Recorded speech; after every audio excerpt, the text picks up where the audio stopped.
सत्य को खोजने वाले आप सभी साधकों को हमारा प्रणाम।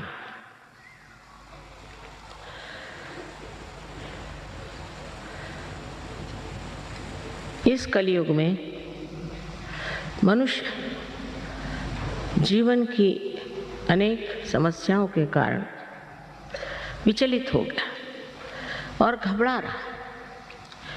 कलयुग में जितने सत्य को खोजने वाले हैं उतने पहले कभी नहीं हुए, और यही समय है जब कि आपको सत्य मिलने वाला है।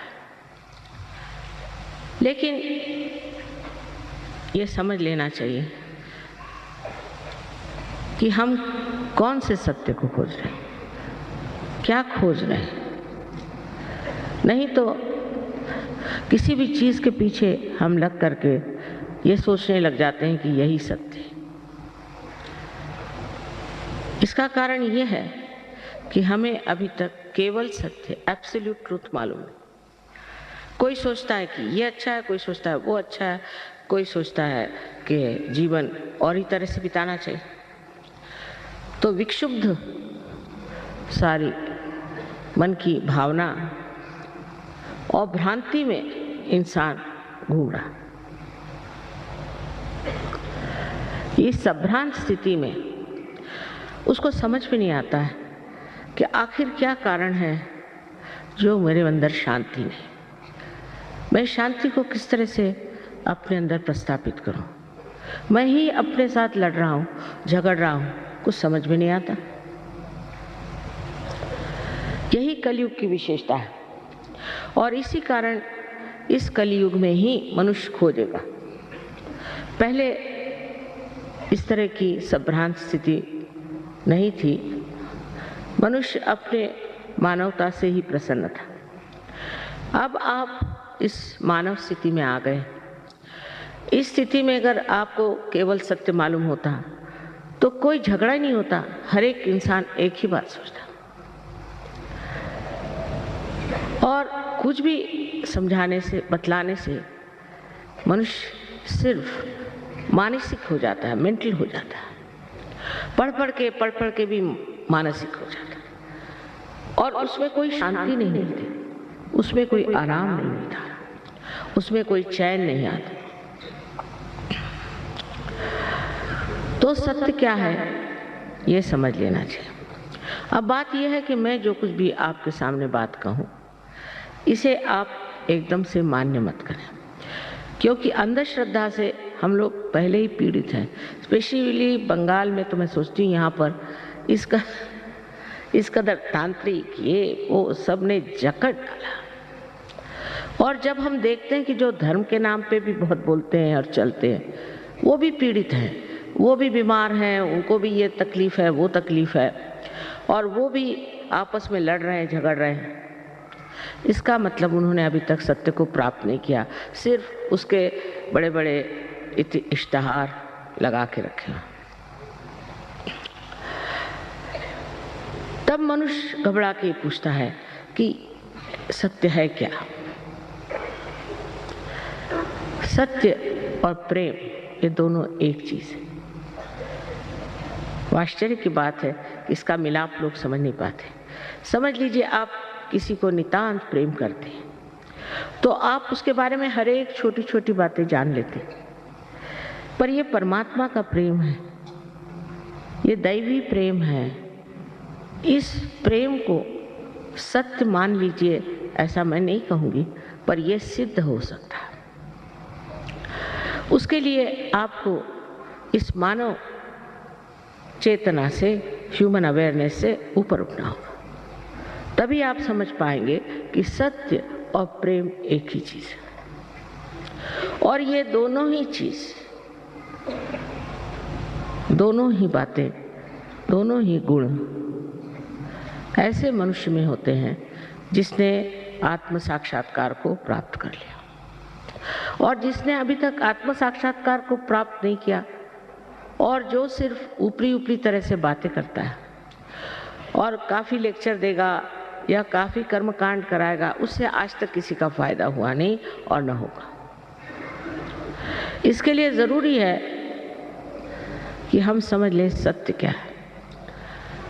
हम ये शरीर, बुद्धि, मन, अहंकार आदि उपाधियां नहीं, हम शुद्ध आत्मा है, ये सत्य। क्योंकि हम कहते हैं ये हमारा शरीर, ये हमारा मन, ये हमारी बुद्धि, हमारी हमारी हमारी, मेरी मेरी मेरी, ये मैं है कौन, इसे जानना है। और ये मैं ही शुद्ध आत्मा है जो आपके हृदय में विराजता है, वही शुद्ध आत्मा। उसको प्राप्त करना, उसका प्रकाश अपने चित्त में लाना ही एक तरह से आत्मा का दर्शन है। और दूसरा सत्य ऐसे है, जैसे आप देखते हैं चारों तरफ ये फूल हैं, कितने सुंदर फूल, और ये फूल जिस पृथ्वी तत्व से निकले हैं, कितना चमत्कार है कि हर एक तरह का फूल अलग अलग तरीके से आता है और इसके लिए कुछ पैसा नहीं देना पड़ता। माँ का पृथ्वी तत्व जो प्रेममय है वो अपने आप इसको पनपाता है, सुगंधित करता है और रंग बिरंगों से भर देता है। ये एक महान आश्चर्य की बात है कि हम इस बारे में सोचते ही नहीं कि जीवित कार्य कैसे होते। जैसे किसी डॉक्टर से पूछे कि हमारा हार्ट कौन चलाता है, हमारा हृदय कौन स्पंदित करता है, तो डॉक्टर ये कहेगा कि इसकी एक ऑटोनॉमस नर्वस सिस्टम है। तो ये ऑटो है कौन? स्वयं चालित संस्था है। तो ये स्वयं कौन है? वो स्वयं ही आपका आत्मा है। इसको प्राप्त कर लेना, उसका प्रकाश अपने अंदर लाना, ये आत्म साक्षात्कार हो। और इस चारों तरफ फैली हुई परमात्मा की प्रेम शक्ति, जिसने ये सुंदर फूल उगाए जो हमारे हृदय को भी चलाते, उससे एकाकारिता करना, ये योग है। यही योग है और इसका जन्म सिद्धाधिकार आप सब मानव जाति को है।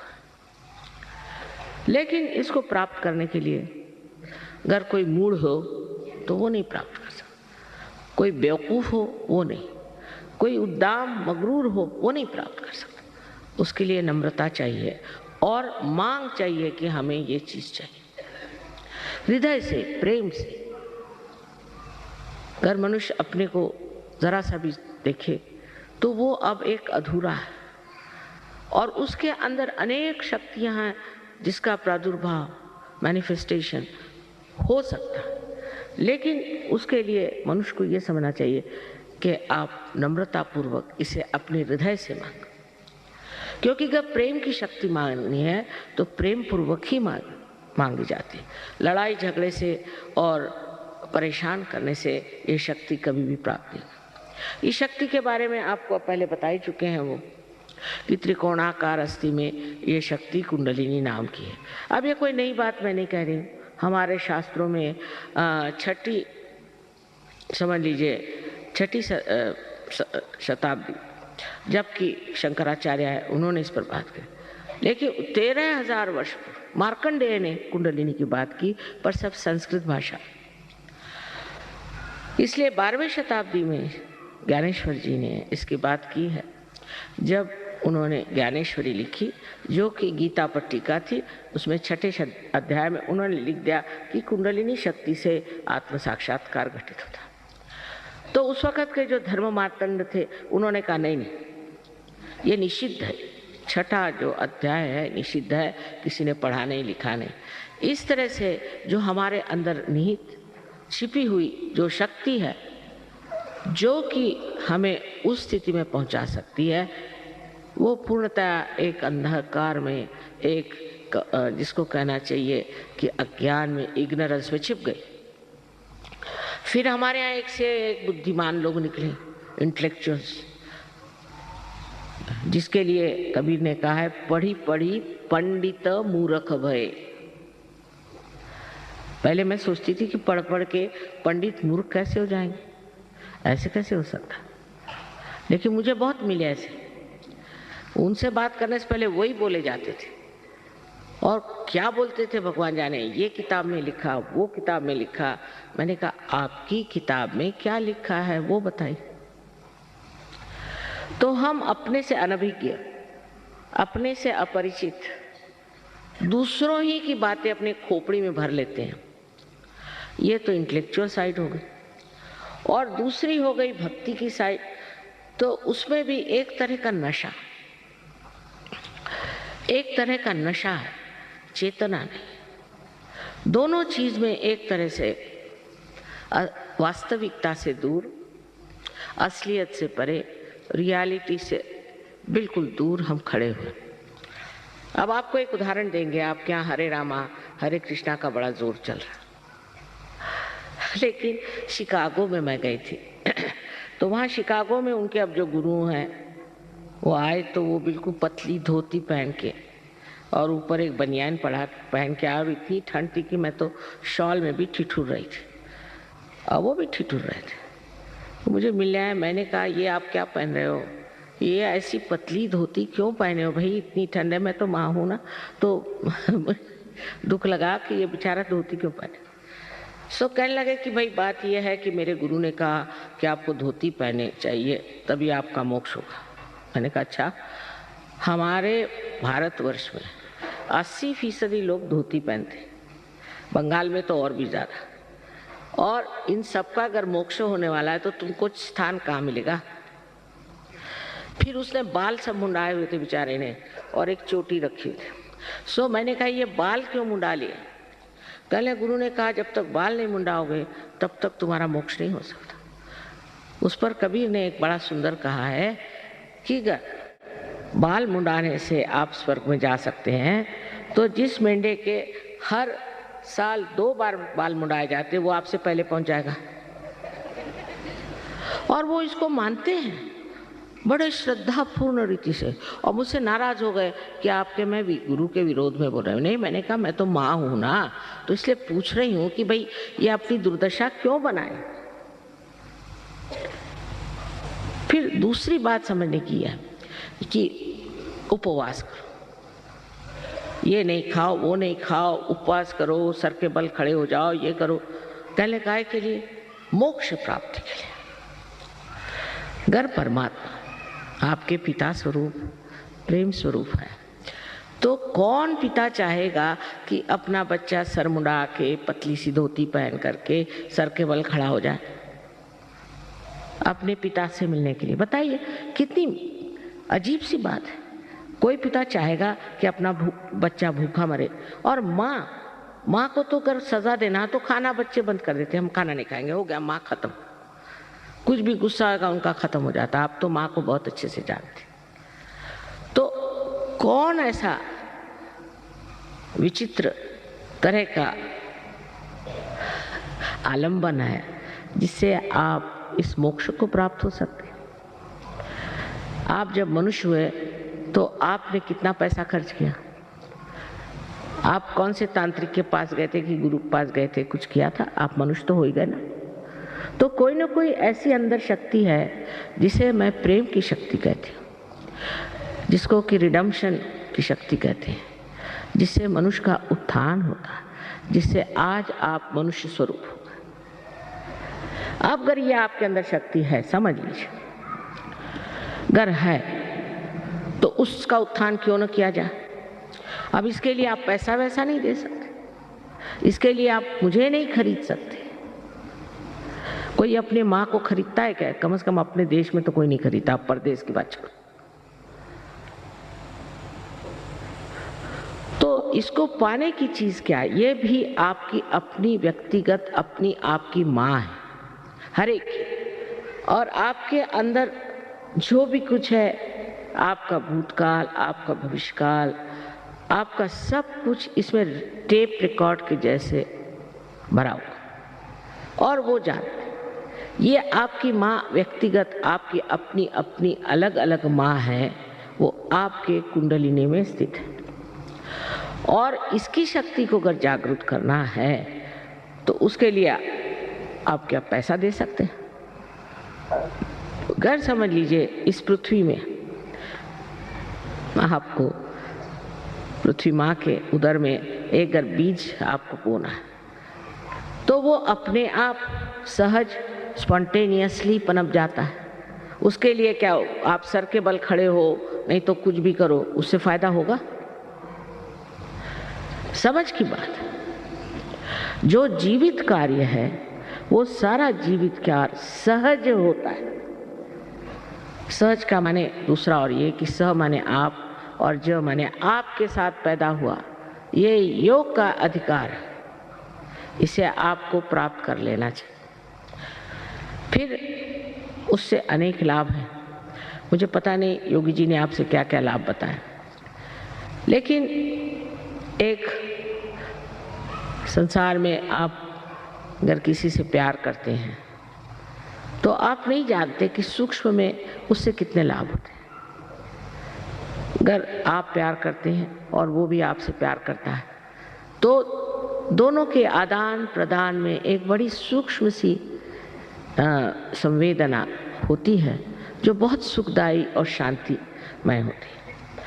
पर आजकल ऐसा प्यार तो देखने को नहीं मिलता। ऐसी तो कोई व्याख्या भी नहीं कर सकता। ऐसे कोई सेंटिमेंट्स ही नहीं होते।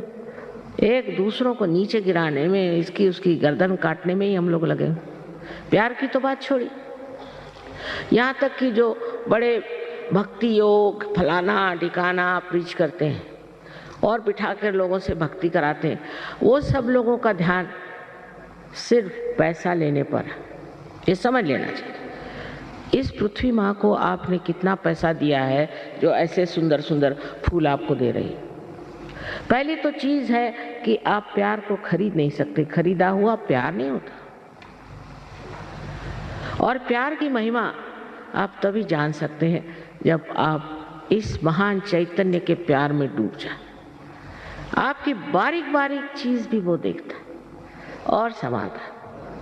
जैसे आज की बात बताएं कि नागपुर में बहुत अच्छे गाने वाले हैं, बजाने वाले हैं, तो मैंने कहा कि न जाने उनको बुला लें तो अच्छा रहेगा यहाँ पर, क्योंकि बंगालियों का गाना तो बंगालियों ने सुना ही है, दूसरा कोई सुनाए तो अच्छा रहे।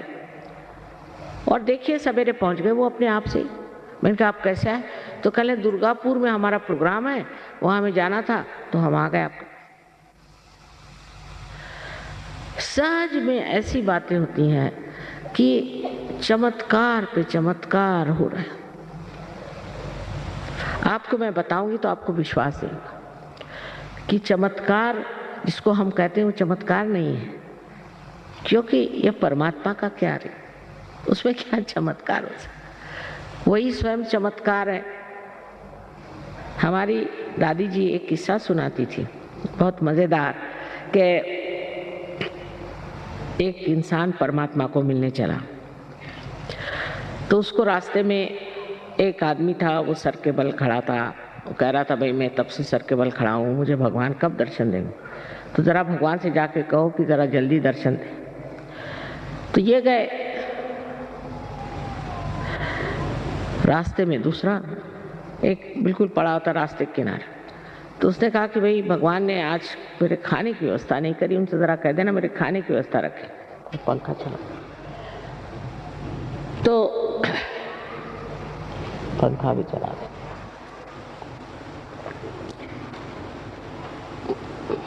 तो इन्होंने कहा कि अच्छा हम कह देंगे भगवान से। तो ये भगवान के पास जब गए तो उनका काम हुआ सो हुआ। उसके बाद भगवान ने पूछा कि भाई और कोई बात है? कल हाँ एक बात है, वहाँ एक आदमी है बेचारा सर के बल खड़ा है, आपका इंतज़ार कर रहा है, आप ऐसा क्यों नहीं करते कि थोड़े उस पर मेहरबानी कर दें? कल उससे कहना और थोड़े दिन करते रहो तो अच्छा रहेगा, हो जाएगा। उसके बाद दूसरे आदमी के बारे में उनका कि साहब उसको तो खाना नहीं मिला, ऐसे रास्ते पड़ा, कह रहा था भगवान से कह देना। अरे उनका खाने मिला, ये कैसे हो सकता, एकदम उसका इंतजाम करो। तो ये अचंभे में पड़ गया कि वो तो सर के बल पर खड़ा है तब से, उसकी कोई परवाह नहीं, और ये ऐसी रास्ते पर ऑर्डर दे रहा और इसकी इतनी परवाह करें। अब ये प्रेम की बात है। तो उनसे परमात्मा ने कहा अच्छा तुम ऐसा करो, तुम नीचे जा रहे हो ना, तो दोनों से एक ही बात कर। क्या बात? कि मैं भगवान के यहाँ गया तो एक सुई के टोक में से उन्होंने सुई के छेद में से एक उसमें से ऊँट निकाल दिया। बस इतनी बात करना था। तो ये आए नीचे, तो पहले इनको वो मिला जो कि सर के बल खड़ा था। फिर ज़रा उनका भाई तुम ठीक आ जाओ, कहा कि अच्छा हम आएंगे कभी। भगवान ने कहा तो और क्या देखा तुमने भगवान? अरे मैंने बड़ा आश्चर्य देखा कि उन्होंने सुई के छेद में से एक ऊँट निकाल दिया। अरे कहने क्या झूठ बोल रहे हो? भगवान के यहाँ क्या हुआ है, तुम तो मुझसे झूठ बता रहे। अच्छा कहने फिर वो दूसरा आदमी था उसके पास, अरे हाँ खाने का तो इंतज़ाम हो ही जाता, मैंने सोचा ऐसे ही बता दें। तो और क्या देखा तुमने? तुमने बताया कि एक आश्चर्य की बात कि एक सुई के छेद में से उन परमात्मा ने एक ऊँट को निकाला। अब इसमें जो सूक्ष्म बात है वो समझिए। तो वो कहता है इसमें आश्चर्य कौन सा? अरे वो परमात्मा है। वो ऊँट तो क्या दुनिया ही निकाल दे, न जाने विश्व के विश्व निकाल दे, वो परमात्मा है। तुम क्या समझते हो अपने को? ये एक नितांत विश्वास, क्योंकि आत्म साक्षात्कारी आदमी को उसका जो विश्वास होता है वो अंधा विश्वास नहीं होता, वो साक्षात में विश्वास। साक्षात कोई भी चीज अंधे से मान लेना ये मनुष्य के लिए शोभा नहीं देती। आप पहले इसका साक्षात करिए, पहले आप सत्य को जान लीजिए, और सत्य को जानने के बाद आप जानिएगा कि आप कितने महान और गौरवशाली हैं। अभी तो आप अपने बारे में कुछ जानते ही नहीं। जैसे कि किसी छोटे गांव में चले जाइए जहाँ बिजली नहीं कुछ नहीं, और टेलीविज़न ले जाइए और उनसे कहे कि देखो इसमें सब तरह की फिल्म आएंगी, फोटो आएंगे, ये कहला ये डब्बे में, इस डब्बे में, कहला हाँ इसी डब्बे में। जब उसका कनेक्शन हो जाता है तो वो हैरान, इस डब्बे में इस चीज़ कैसे है? ऐसे हम भी अपने को एक डिब्बा समझते हैं। और ख़ासकर बंगाल में मैंने देखा है कि इंसान बहुत निराश रहता है हमेशा, और रोने के गाने गाते रहता है, रोने में रहता है। अब दिन बदल गए, ये समझना चाहिए कि नया समय आ गया। ये बड़ा एक विशेष समय, इसको मैं ब्लॉसम टाइम कहती हूँ, बसंत बहार कहती हूँ। लेकिन बहुत से लोग इतने निराश हो गए, इतने निराशा में फंसे हुए हैं कि वो समझ ही नहीं सकते कि इस निराशा के बाद एक बड़ी भारी सुबह होने जा रही जो सारे दुनिया में छा जाएगी, और वो आज का समय है। लेकिन सहयोग में एक ही बस बात है कि आत्म साक्षात्कार हो जाएगा, कुंडलिनी का जागरण हो जाएगा, सब कुछ हो जाएगा। लेकिन उसके बाद आपको इसको बहुत पल्लवित करना है, बढ़ाना है, वृक्ष बनना है। यही लोग कम हो जाते हैं। जैसे अभी मेरे लेक्चर में इतने लोग आए, पिछली मर्तबा से कम है, क्योंकि इसमें कुछ ना कुछ बनना होता है। ये नहीं कि मैं सहयोगी हूँ, नहीं। सहयोगी का मतलब ये कि आपके अंदर क्या क्या शक्तियाँ जागृत हुई।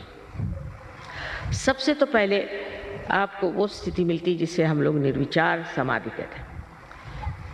विचार हमारे अंदर आते हैं और जाते हैं, भूतकाल से भविष्यकाल तक हम सोचते रहते हैं, पर वर्तमान को हम नहीं जानते, और वर्तमान असलियत है। तो विचार उठे नीचे गए, फिर विचार उठे नीचे गए, उसके बीच में एक जगह है जिसे विलंब कहते हैं, पॉज।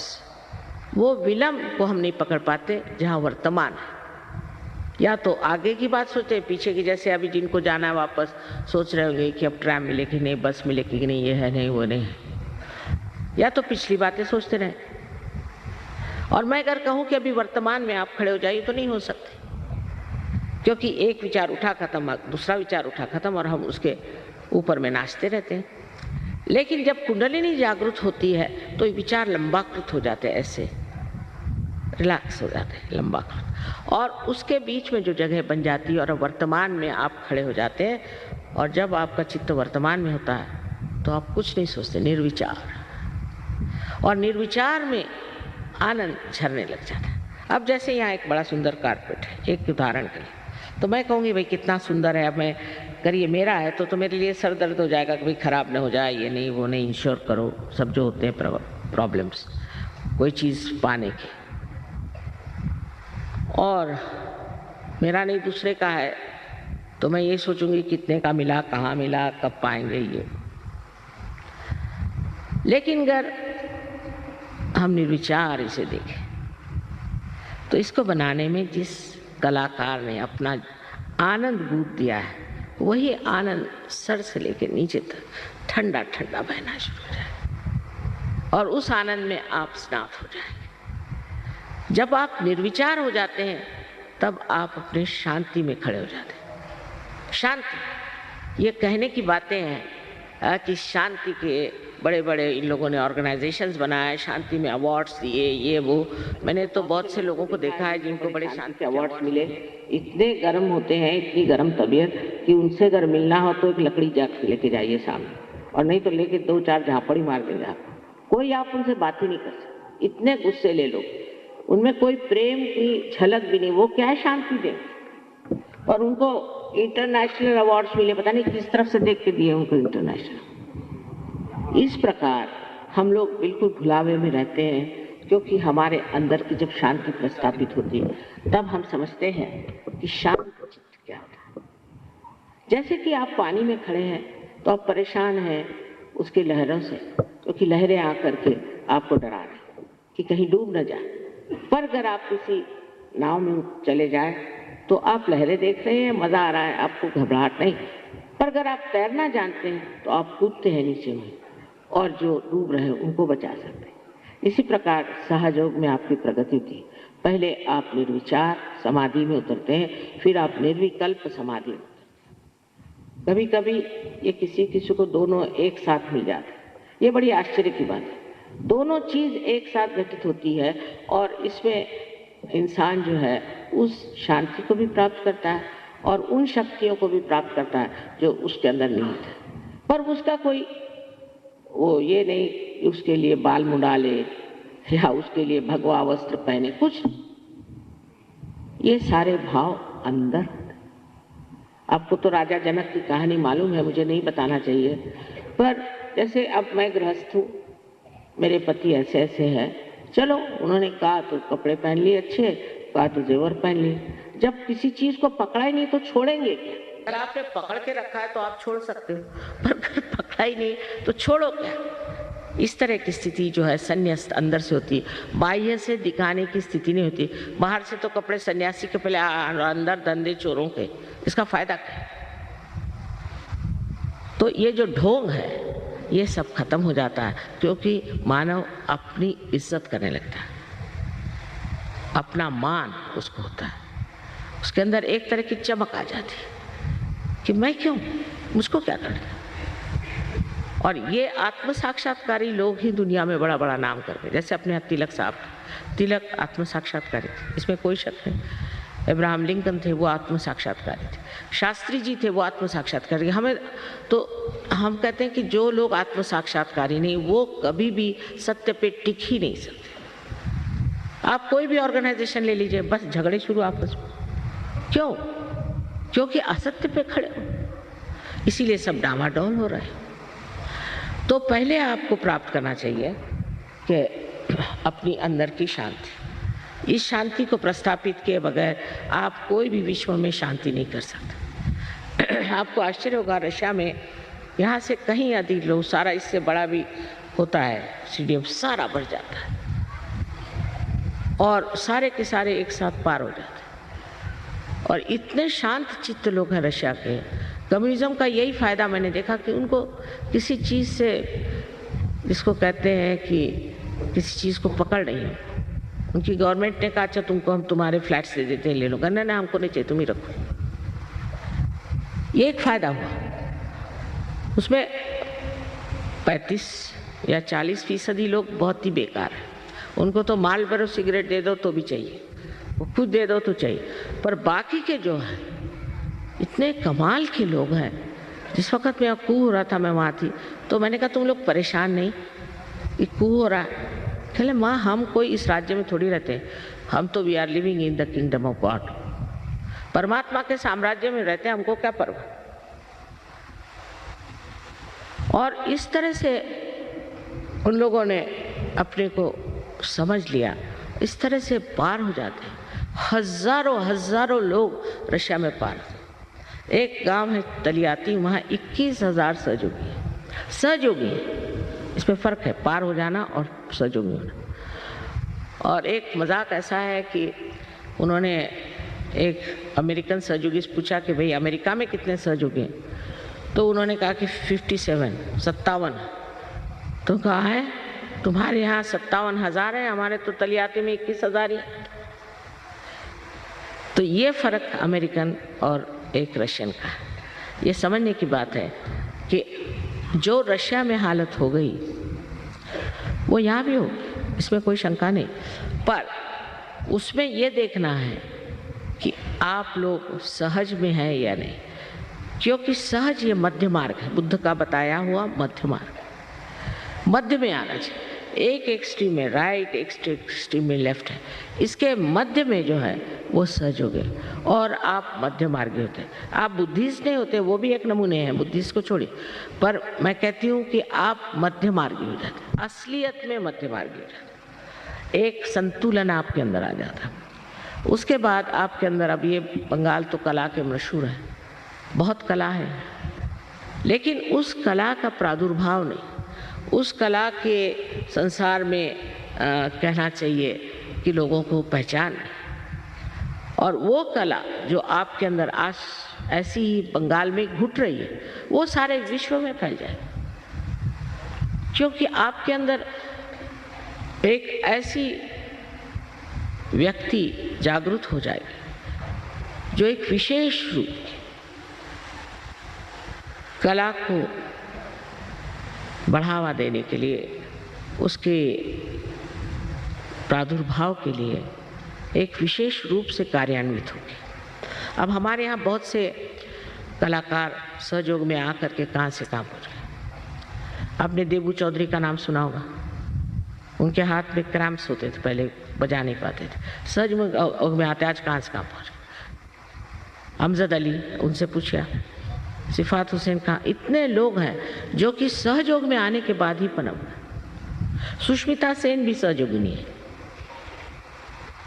इसका जो अंदर से ये माँ की लालच बच्चों को देने की कि जैसे अगर आपको कोई बात कहनी है तो चॉकलेट में घुसा के दे दो तो दिमाग में आती। तो पहले तो कला, पर दूसरी बात जो बंगाल की खास है वो है प्रेम। मेरे ख्याल से दुनिया में सबसे श्रेष्ठ लेखक बंगाल में हुए शरद चंद्र, उनसे बढ़ के कोई लेखक नहीं, जिन्होंने कि इतना प्यार को समझा, इतना बारीक बारीक संवेदना उन्होंने लिखी। उस प्यार की शक्ति जो अपने अंदर थोड़ी सी भी पनप रही है, उसका जो विश्व रूप है उसे आप प्राप्त करते हैं। हमारे यहाँ जैसे कि कविता है, रविंद्र बाबू ने ये विजन देखा था कि भारत के शोर पे, भारत के किनारे ऐसी ऐसी लोग आएंगे। ये सब हो रहा है, गणपतिपुरे करके एक जगह है, वहाँ पर ये सब हो रहा है, जो उन्होंने कहा था वो साकार होगा। लेकिन इन लोगों को ये 70 देशों से आते, मैंने कभी लड़ते नहीं देखा, झगड़ते नहीं देखा, कोई गंदी बात बोलते नहीं देखा, और निरीक्ष। मैंने कहा भाई यहाँ बड़ा तुम लोगों को, अब ये लोग सब रईस करके भी हैं, काफ़ी आराम से रहते हैं, कि बे आराम ही है तुमको। तो कहले नहीं माँ, हमें तो आत्मा का आराम चाहिए, वो हम यहाँ प्राप्त करें। हम तो आत्मा के आराम के लिए, शरीर का आराम क्या करें, कैसे भी सो लेंगे, कैसे भी रह लेंगे, एकदम मस्त अवधूत बने हुए। अब बताइए कि फॉरेन के लोग, इंग्लैंड में जो पहला हमारा ये हुआ मुठभेड़ हुई, तो 7 ड्रग एडिक्ट्स के साथ 7। अब पढ़े लिखे, कोई प्रिंसिपल यहाँ का तो कोई प्रोफेसर वहाँ का, सब कैम्ब्रिज और ऑक्सफोर्ड के लोग 7। और उनसे जूझते जूझते 4 साल लग गए। एक तो खोपड़ी में सब भरा हुआ, कैम्ब्रिज, ऑक्सफोर्ड, और दूसरे ड्रग लेना, शराब पीना और अनैतिकता, सब चीज़। पर कुंडलिनी के जागरण से जैसे कोई 7 पिलर्स खड़े हो गए, इस तरह से वो लोग इंग्लैंड में खड़े। इंग्लैंड जैसे देश में, जो कि बहुत ही ज़्यादा अपने को बहुत अक्लमंद समझते हैं, वहाँ पर भी आप सोचिए इससे ज़्यादा लोग आते हैं प्रोग्राम, इससे बहुत ज़्यादा। वहाँ का रॉयल अल्बर्ट हॉल बिल्कुल गचागच भर जाता। अब ये ज़रूर है कि बंगाल में देर से आए, लेकिन तो भी मुझे लगता है कि बंगाल देश का सबसे ज़्यादा अधिकार सहयोग को प्राप्त करने का। क्योंकि यहाँ एक से एक कर्मवीर हो गए, धर्मवीर हो गए, हर तरह के लोग यहाँ हो। और इस देश में सहयोग फैलना बहुत ज़रूरी है। अब इसमें ऐसा है कि पहले आपको देख करके आप जब सहयोगी में आएंगे, आप जब इसको प्राप्त करेंगे और जब आप में सब शक्तियाँ आएंगी, तब तो ना दूसरे लोग आएंगे। लेकिन अभी आधे लोग उठ के चले गए, ऐसा और कहीं नहीं होता। आपको आश्चर्य, एक पत्ता नहीं हिलता, क्योंकि सब लोग अपना भला चाहते हैं। सब चाहते हैं कि हमारा कल्याण। उस चीज़ की अगर ध्यान करके आप बैठें तो आपको आत्म साक्षात्कार देना बहुत आसान है। आपके बच्चों के आज प्रश्न खड़े हो रहे हैं और आगे की प्रोजिनी कैसी होगी उसका पता नहीं। एक तो ये जो कुछ भी पाश्चिमात्य वेस्टर्न इन्फ्लुएंस हमारे अंदर आ गया, उससे हमारे बच्चों का कितना नाश हो रहा है। ये सब चीज़ अगर आपको रोकना है तो आप बच्चों को सहयोग में लाएं। उसमें बस यही बात है कि जैसे कोई कहे कि मेरे हाथ में एक सांप है, अब मैं हठी हूँ और कहे कि आपके हाथ में सांप, तो मैं कहूँगी नहीं, ये तो सांप नहीं है, ये तो डोर है। जिद करूँगी, पर जैसे ही कोई प्रकाश आ जाएगा उस सांप को मैं छोड़ दूँ।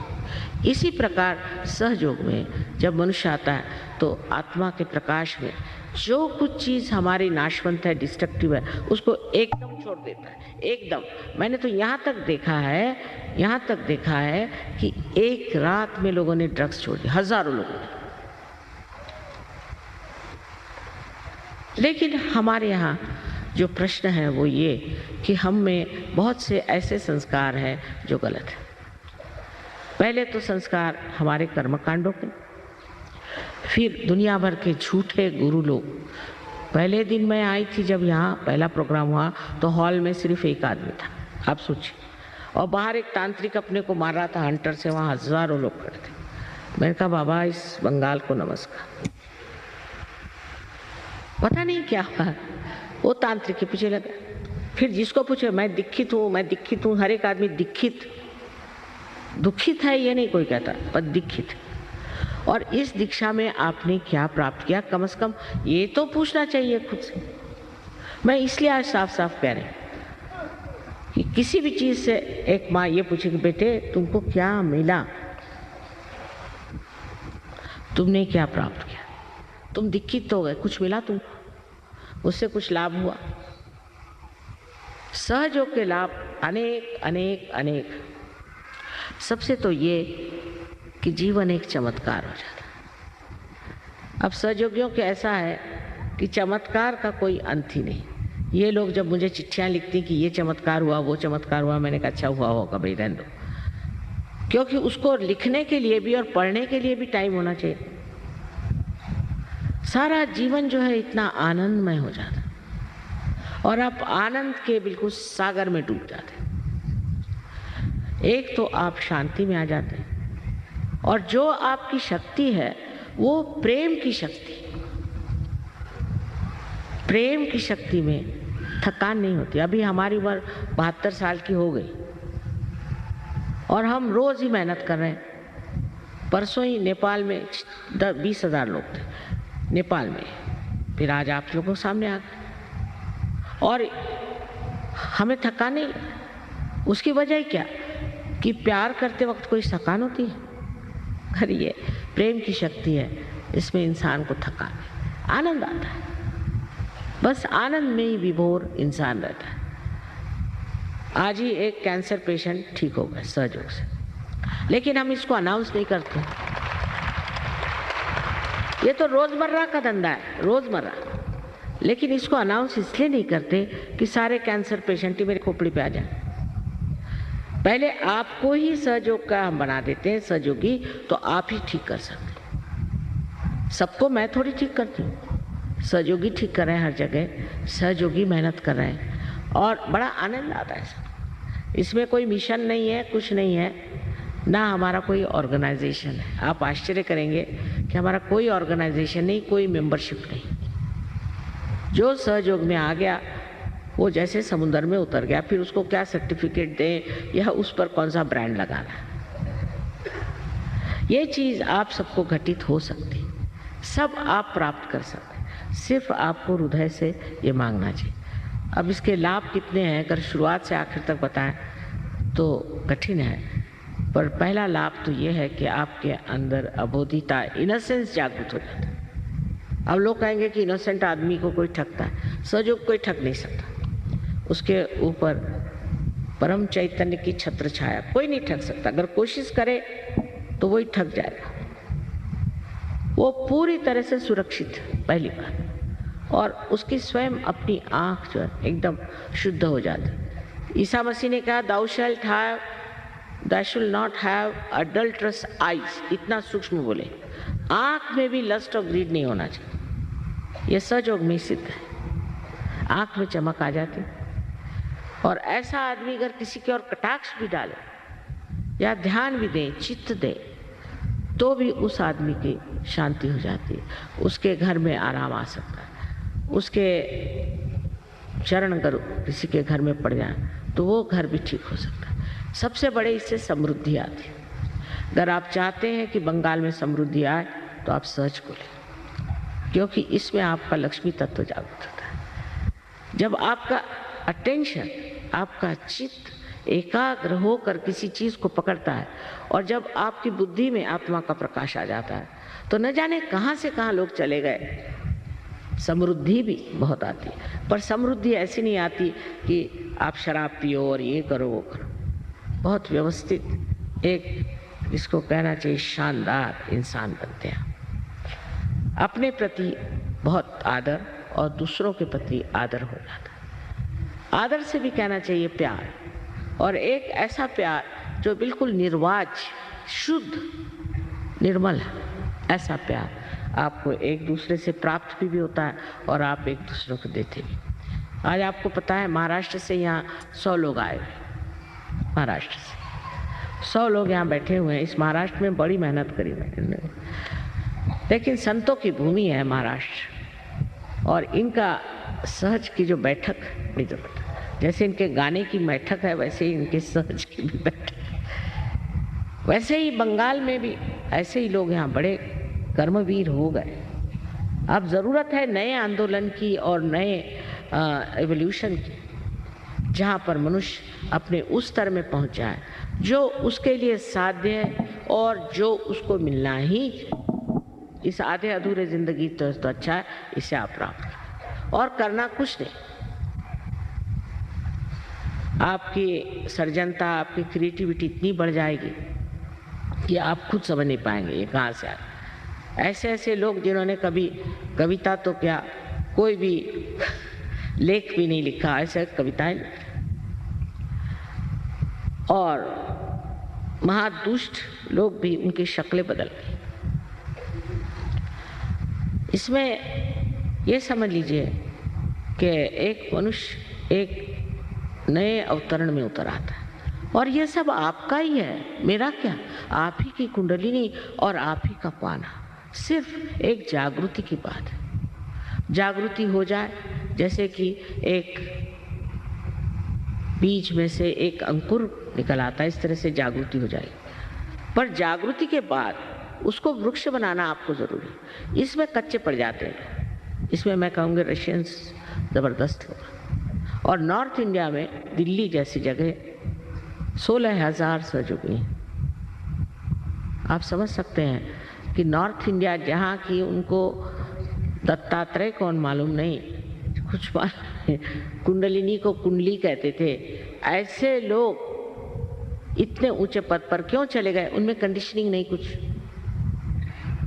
कोई उनमें ऐसे संस्कार बैठे नहीं जिससे वो जकड़ गए। और बंगाल में तो सबसे सृजन शक्ति सबसे ज़्यादा है।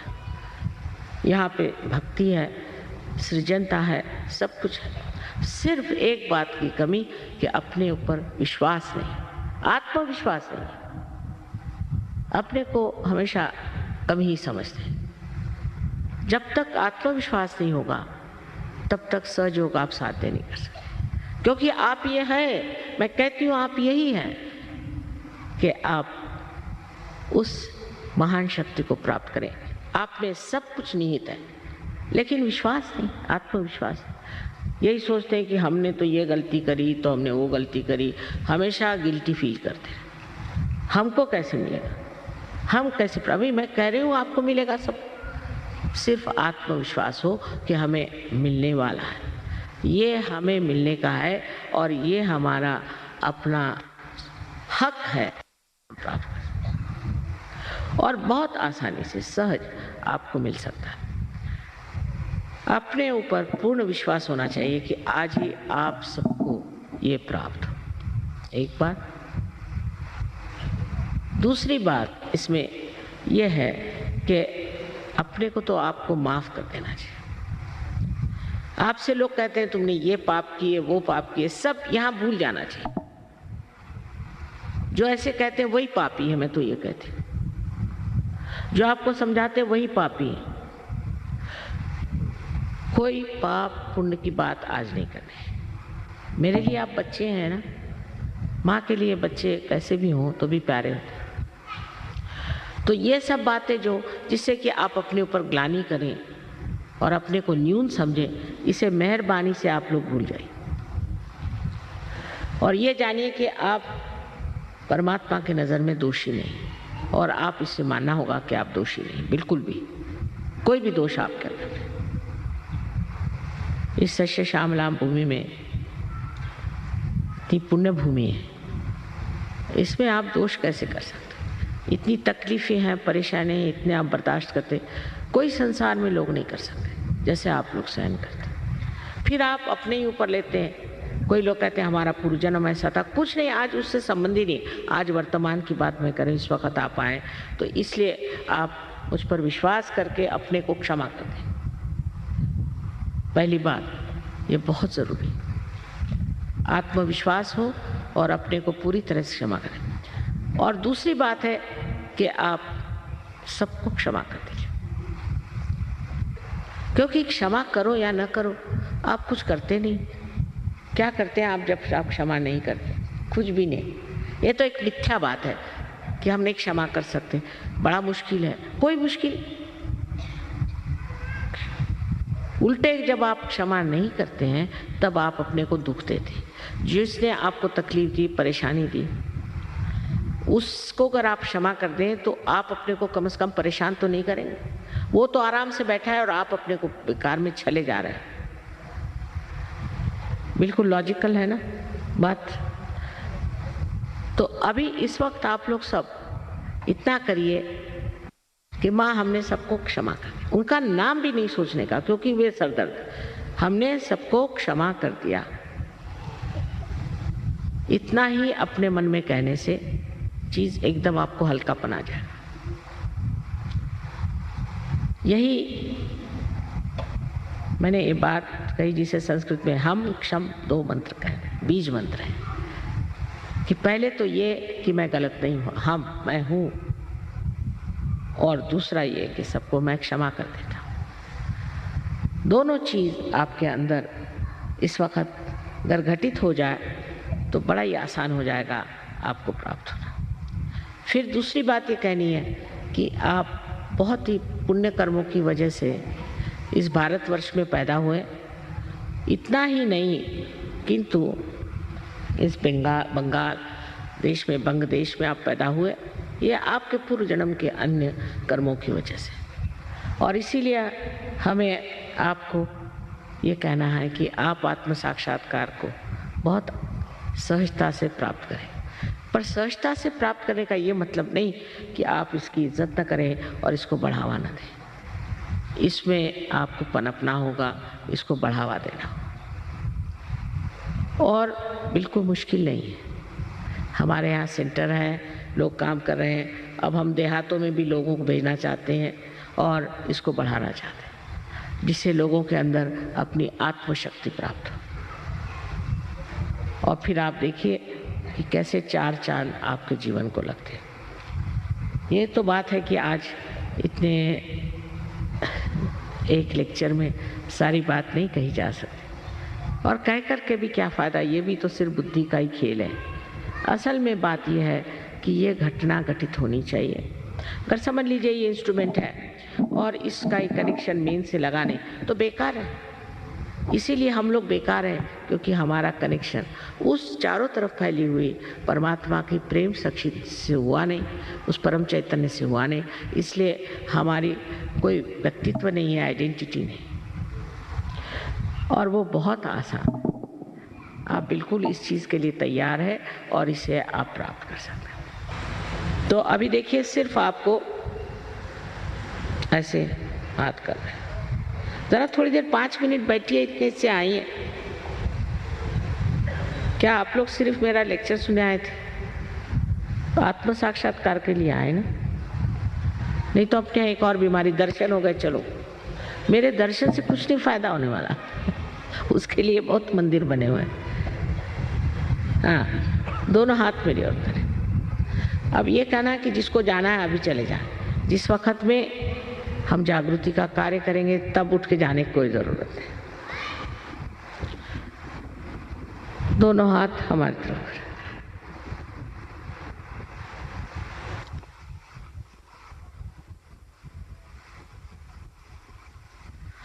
अब पहले तो आपको चाहिए कि अब आप अपने को बिल्कुल तरह से क्षमा कर दें। इस वक्त अपनी गलतियां और पाप पुण्य जोड़ने की जरूरत है।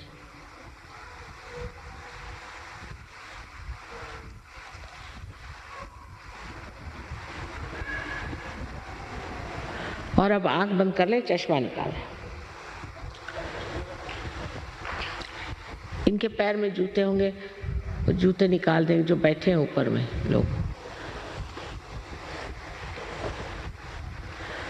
अब लेफ्ट हैंड मेरी ओर करें इस तरह से, और राइट हैंड सर झुका लें, और सर के ऊपर में आप अपना राइट हैंड, यहाँ पर जो तालु है इसे ब्रह्मरंध्र भी कहते हैं, कि जो ब्रह्म में एकाकारिता करता है, ऐसा छेद ब्रह्मरंध्र।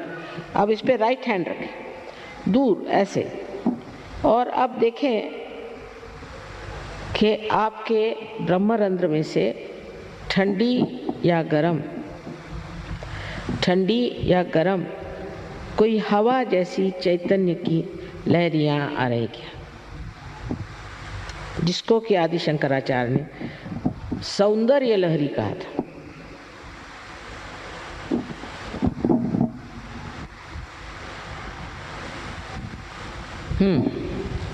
नीचे सर झुका है, नीचे सर झुका। अब मेरे और राइट हैंड करें, और फिर से अपना सर झुका, और लेफ्ट हैंड से अब देखें, सर पे हाथ नहीं रखें, सर से दूर सर झुका, लेकिन शंका नहीं करने की, आप ही के सर से ठंडक आ रही, शंका नहीं करनी, सर झुकाए। अब अगर गर्म आ रहा है, इसका मतलब यह है कि आपने अपने को या दूसरों को क्षमा नहीं की, तो वो अभी आप क्षमा करें।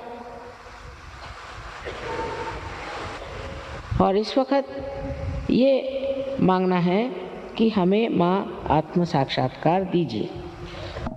आप मांगिए मन में कि माँ हमें कृपया आत्म साक्षात्कार दीजिए। मैं ज़बरदस्ती नहीं कर सकती, मैं आपकी जो स्वतंत्रता है उसको नहीं छू सकती, क्योंकि अगर स्व का तंत्र बताना है तो उसके लिए ज़रूरी है कि आपकी इच्छा से सब होगा।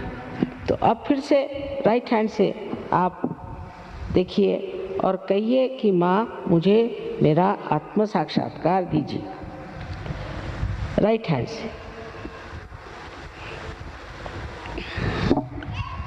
अब दोनों हाथ आकाश की ओर करें और सर ऊपर की तरफ, और यहाँ एक प्रश्न पूछें अपने मन में विश्वास के साथ, माँ क्या ये परम चैतन्य की लहरें हैं? प्रश्न करें 3 बार अंदर अपने हृदय में पूछें, माँ क्या ये परम चैतन्य की लहरें हैं? सर पीछे कर, आत्मविश्वास के साथ पूछे, शंका नहीं करने की। हाँ, अब हाथ नीचे करें। अब दोनों हाथ मेरी ओर करें, इस तरह से चश्मा पहन लें और मेरी ओर देखें और विचार नहीं करें, विचार नहीं करें। आपके विचार ठहर गए, निर्विचार।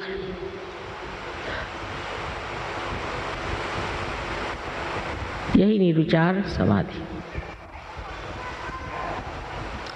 अब जिन लोगों के हाथ में या उंगलियों में या ब्रह्मरंध्र से ठंडी या गर्म हवा आई हो, वो दोनों हाथ ऊपर करें।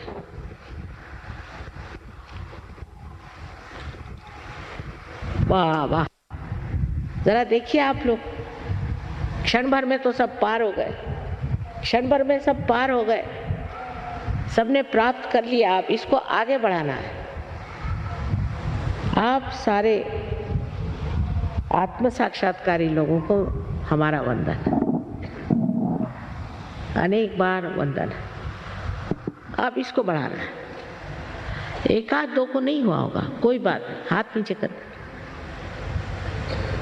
एक आध दो को नहीं भी हुआ, कोई बात नहीं, देखा जाएगा। पर जिसको हुआ हो या नहीं हुआ, आप लोग जरूर सेंटर में आए। वहाँ कोई आपसे पैसा नहीं मांगे, लेकिन थोड़ा टाइम तो अपने को भी देना चाहिए। आप दुनिया भर की बेकार चीज़ों के लिए इतना टाइम देते हैं, थोड़ा टाइम अपने को दीजिए और उस स्थिति में आ जाइए कि सारे दुनिया में आप वंदनीय हो जाए। सबको हमारा अनंत आशीर्वाद। बात है, हम इतना सफ़र करते हैं कि ज़्यादा दिन यहाँ कलकत्ते में नहीं रह पाते। बहुत इच्छा हमारी कि यहाँ रहें। अब इतनी विनती है कि आप लोग अपने को एक अंकुरित बीज समझ करके एक वृक्ष रूप से तैयार हो जाए, और फिर आप जानिएगा कि आपके अंदर हजारों शक्तियाँ, और सारी शक्तियाँ प्रेम से लिपटी हुई, बहुत ही सुंदर आपका जो अंतर का स्वरूप है वो जागृत हो जाएगा। आप सबको आनंद आशीर्वाद।